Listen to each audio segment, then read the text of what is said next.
Ignition sequence starts. 6, 5, 4, 3, 2, 1, 0. Liftoff. We have a liftoff.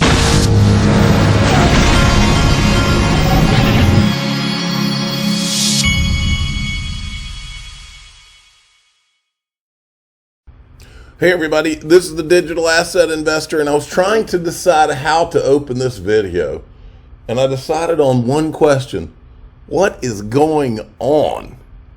There are bombs dropping everywhere. There's things that are coming out of nowhere, and I'm sitting back watching it, and I'm going, what is going on? And so I'm going to show you what is going on. I'm going to start here. This is huge for me too. I mean, I'm like, what? Okay, so Link2 president, Link2 is one of my sponsors, Joe Endoso, will be holding an X space to discuss our rapid rise from startup to IPO. So it must be finally happening for Link2 IPO. I've heard them talk about it and all that, but it is on like Donkey Kong for Link2, it looks like. Don't miss this chance to learn about the future of our community. Thursday, October 5th, 2 p.m. Eastern Time. I really hope that I can be in that, and I think I can. I'm sitting here thinking about my schedule. Then we've got this. And remember, the theme is what is going on, okay? We're entering the two most bullish months for Bitcoin. They're historically October and November. So we've been in this long bear market for everything. We're entering these 2 months, all right? Out of nowhere yesterday, and look, I'm the first to admit this could be nothing, but it just appeared to be strange.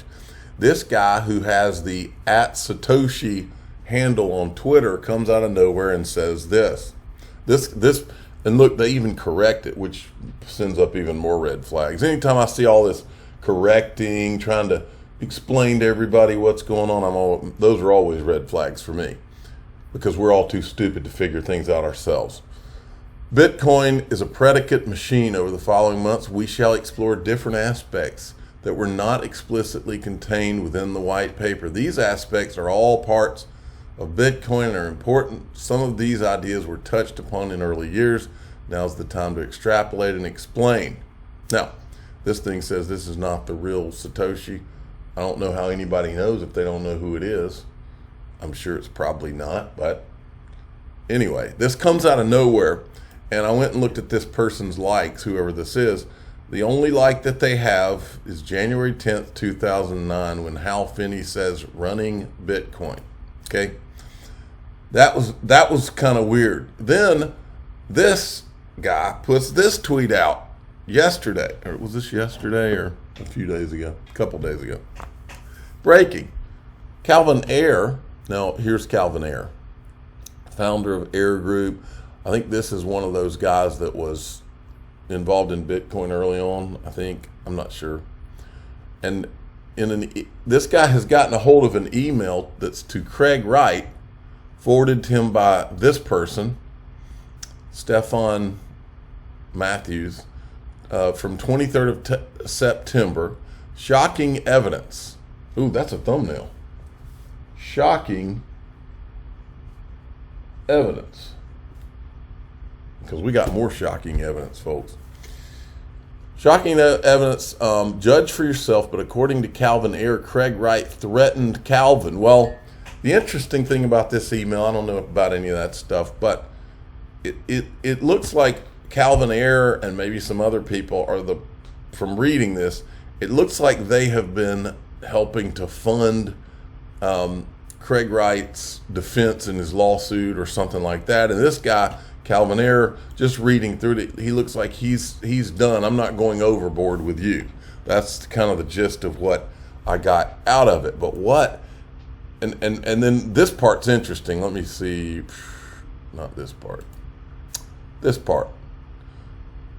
So he's talking about whether he's Satoshi or not and whether he has the keys. So either you're a moron for intentionally losing this case, or you're a moron for actually not having the keys. Either way, I'm not following you over the cliff. And I actually have concerns with Stefan even being a witness, as I know that they will do to him for this, what they will do to him for this. My opinion, in having watched this play out for the years, is that it's clear you are hopelessly bad at litigation. The only reason you won in Florida is the other side got greedy and tried to both steal your S word, as my 11-year-old would say, and ruin your reputation. This was conflicting agendas and so confused the jury. The other side will not be making this mistake in London. So it looks like his supporters are throwing him overboard and maybe they don't believe he's Satoshi after all. Maybe they were putting their money behind him because they were placing a bet that, okay, if this guy's Satoshi, then by supporting him, he'll give us a bunch of money. Maybe that's what was going on.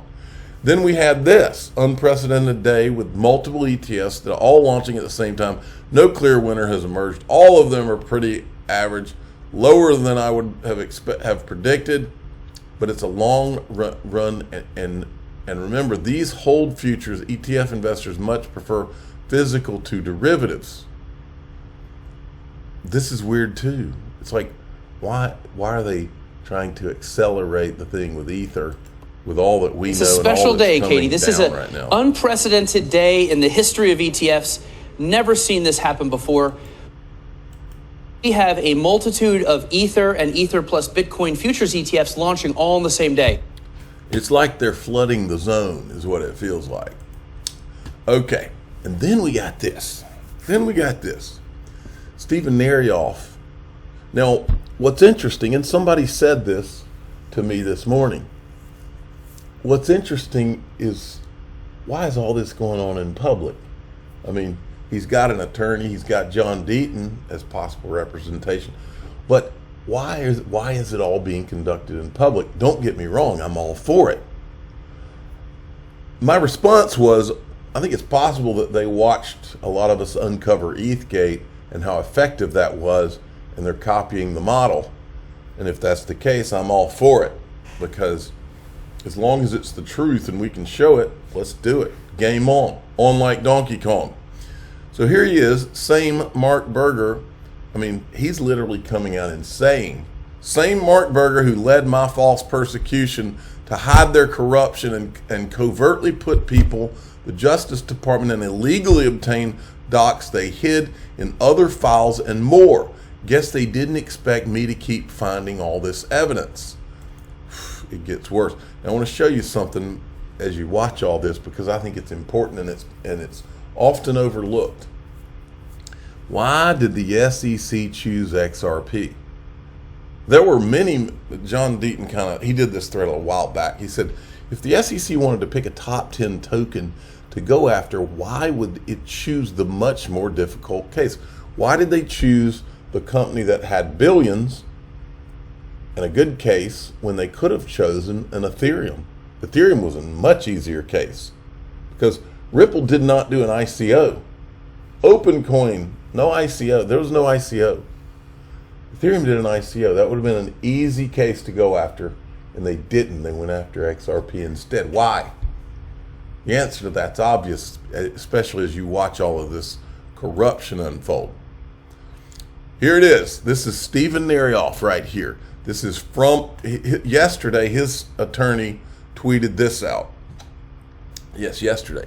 I'd say Stephen Narioff has said a lot for those paying attention.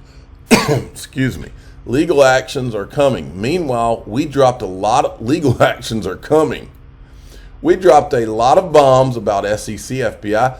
I didn't mean to say those three letters. I don't say three-letter agencies on this channel. SEC, that three-letter agency, that agency, misconduct in our publicly filed motions, which led to a prompt dismissal of the case. Here is what we filed, okay? Well, I went into, and then there's another reply he does. He says here, there were dozens of names on the list. These, because I'm going to show you the list. Remember the list when he gets thrown in a van and the three-letter agency puts the list in front of him? He says, we want dirt on all these people so we can prosecute them. And if you don't give it to us, we're going to put you in jail. He says there were dozens of names on the list. These are just the ones Narioff Stephen Narioff remembered. Government refused to provide a copy of the arrest report or respond to a claim regarding the list. Steve refused to cooperate, risking decades in prison or a crime that never happened. While they stopped asking for info on others, they kept prosecuting him for 3 more years as he was the ultimate target and the list was secondary. So let's go back to my tweet. Here it is. Handcuffed Mr. Narioff, took him into a van that was parked outside the residence. Once in the van, S.A. Anderson told Mr. Narioff in sum and substance that Mr. Narioff was facing a lengthy prison sentence and that if he wanted to see his kids grow older, at the time of the arrest, Mr. Narioff's children were not even teenagers. He has to cooperate with the government and help bring cases against other influencers in the crypto industry. S.A. Anderson, Special Agent Anderson, I guess, explained further that he wanted Mr. Narioff to assist the government in making dozens of convictions of the top players in the crypto industry, and that Mr. Narioff would get time off his prison sentence for each conviction if he helped the government obtain. S.A. Anderson went so far as to show Mr. Narioff a list with hundreds of individuals he was seeking to make cases against in the crypto community. While the list has many pages, look, here's some of the names: Vitalik Buterin, Charles Hoskinson, Patrick Byrne, Anthony Diorio, Brian Kelly. These are all ETHgate people, by the way. Mike Novogratz, Joseph Lubin, Brock Pierce, Scott Walker, Amir Chetrit, some of these I don't know. Bruce Fenton I recognize. What's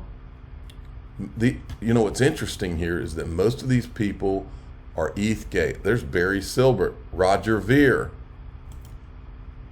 As it goes on, I'm trying to. There was 2 that stood out as not really fitting in. One was Caitlin Long, and the other was Naomi Brockwell. So let's get to those. I mean, wow, folks. But this guy says it right. Wow. So much makes sense as to how crazy some people were acting last year. Second name on the list. Remember how shook up he was last year when he started sprouting nonsense about us being conspiracy theorists? This is more than a bombshell. It's an atomic blast. Then we've got this. And I go back to the thing I said. Why are they saying all this out in public? You'd think that if you found out that you were on a list like this, you'd probably get your attorney and file a lawsuit, I would think, which Narioff's doing. But look at Naomi Brockwell. But of course, isn't she represented by John Deaton? John Deaton says, when I posted that, Naomi Brockwell deserves huge credit for allowing me to represent her and her interest in LBC. This is what I meant. No one wants to be on a government target list. Yet, according to Narioff, in a federal pleading, nonetheless, Naomi was. Perfectly stated. I considered her a friend. History will show how prescient her privacy teachings were. Library is the most outrageous action brought by the SEC, and she took a stand for all of us, having John Deaton intervene. Crypto and the world is a better place because she's here. And Naomi Brockwell says, wait, Stephen, I was really on a list of people to target according to your recollection? And he says, yes. There were hundreds of names, and I only recalled these as I knew most of them like you. They told my attorneys for months they wanted anything on anyone important in crypto, or I'm going to prison for a long time. I instructed my attorneys to literally tell them to go F themselves. They eventually gave up asking for info, and I never cooperated. Yet they prosecuted me for nearly 3 years, knowing I was innocent, as they were the ones who fabricated the whole thing, and I proved, forcing them to finally dismiss the case.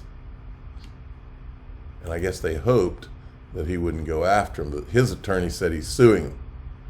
Now, in the middle of all of this going on, all of a sudden SBF's going to trial, and 60 Minutes is doing a puff piece, and Truth Labs knocks it out of the park with this tweet. I quit watching 60 Minutes a while ago, but it's sad to see it's compromised. SBF piece is an attempt to reframe his character in the background. That entire interview was a scripted was scripted through intent, cringe, fake storytelling to provide and build character and witness equity. What a shame. I feel so gross after suffering through it. I finally watched it last night and I was disgusted too. Then in the midst of all of that, and we can't get away from this tattoo. Now, for years, people in the XRP community were covering Bear Bull Guy and all the different 589 and all the stuff. Okay, I never did a lot of focus on the Bear Bull Guy because that just wasn't my thing, and I didn't hold anything against anybody that did, but I did see some of the things that were said, and that's why I just wanted to at least point these out. This right here, because the other reason I want to point this out is because I've always had this theory that the PayPal Mafia was somewhere behind XRP and maybe XLM, okay? I've shown a lot of evidence as such. Greg Kidd said he was a payments guy, and he was at a card table when he heard about Ripple, but he wouldn't say who all was at that card table. I've always thought that at least one of those people at that card table would be maybe an Elon Musk or a Peter Thiel or one of the PayPal Mafia guys, and that he couldn't name that name because they didn't want to tie PayPal directly to what was going on. Brad Garlinghouse, and I've shown Brad Garlinghouse hangs out in circles that Elon Musk is in. Remember when Ashton Kutcher was on Ellen? Well, we've seen pictures at parties of Ashton Kutcher with Elon Musk and Scooter Braun, who's also a guy that invested with Ripple. Well, this is Brad Garlinghouse's tattoo. You see that star right there? Well, very similar to that star right there in one of those Bearable cartoons. This is probably the first time I've ever showed a Bearable cartoon on this show, but I'm only showing it to tie in. I mean, again, I don't have any problem. Anybody that wants to go through all this stuff, a lot of people have fun with it. Go for it. And who knows who did all this. But this is where I was like, okay, I got to show this. Back when all the Bearable Guy stuff was going on, one of the things that kept coming up was this word right here, lodestar. Elon Musk tweeted this yesterday.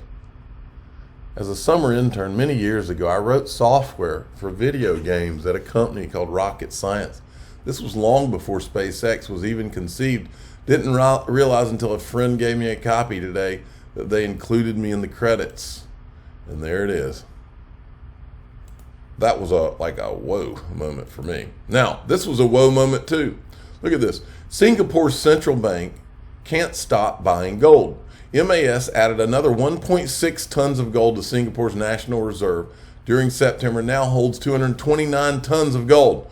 Singapore has bought a whopping 75 tons of gold so far this year, boosting its reserves. My question's this. Now, why would a government, there's no agency, no government who has been more on the cutting edge of crypto regulations than Singapore? Nobody. The Monetary Authority of Singapore, Ripple's been working with them for years. Nobody has been on the cutting edge of regulations. So my question is this. If you are so into crypto and you're such on the cutting edge of regulations in crypto, and the whole idea that we keep being told is that somehow Bitcoin, this is gold 2.0.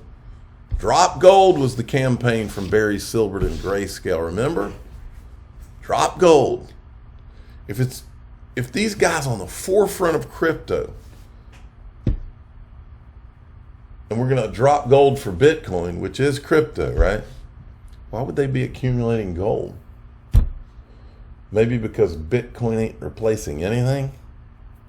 That's what I've been saying all along. Bitcoin is a distraction.